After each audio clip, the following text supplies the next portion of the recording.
consistent with the notion that there's no better way to say thank you than to get people up here publicly and mildly embarrass them, but with praise. That's what we're doing tonight. So what you're seeing here is the leadership of our two volunteer fire companies. And for those of you who don't know how we handle fire protection in the township, some of you are experts in this field, they certainly are. Others probably have not really don't really know exactly how it all works.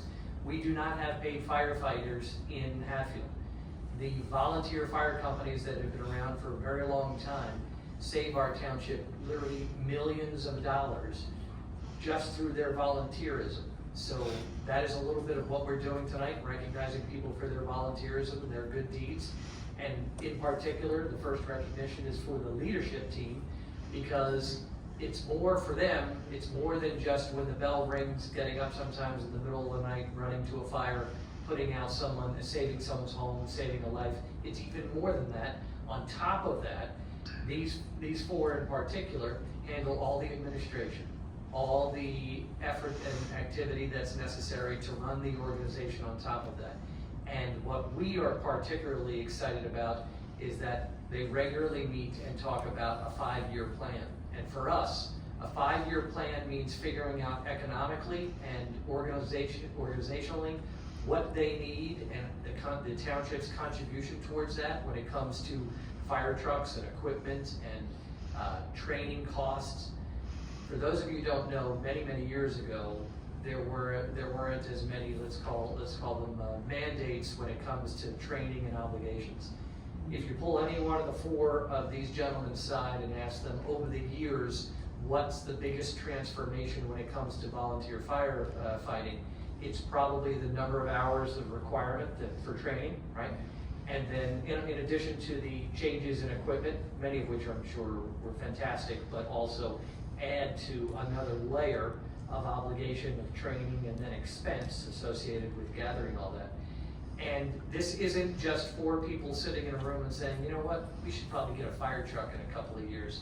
There's a heck of a lot more to that.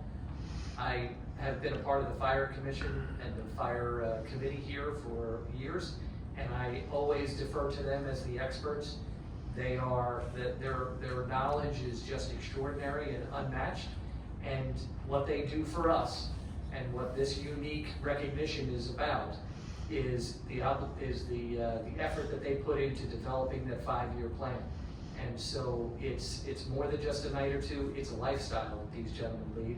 And I also know that their significant others, kids and everything else, they see them every day and they know that dad is a firefighter, and they see them every day and they know that why he's not sitting at the dinner table is because he may very well be meeting with us, or he may be meeting inside their own fire company, or meeting with some of the other fire company to have these conversations.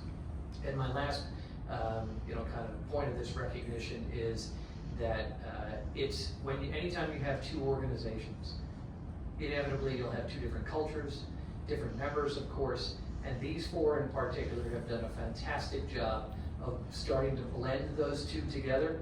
For that continuity in particular has been extraordinarily necessary in this time when volunteers generally just seem to have, in any organization, seem to have dried up. But here we have a fully thriving volunteer corps in both sides of the town, and we really just wanted to say thank you for all the things that you've done. And it's not just, like I said, it's not just a moment of time or two. Your impact is you're going to have an impact for many years to come, and we want to say thank you for that.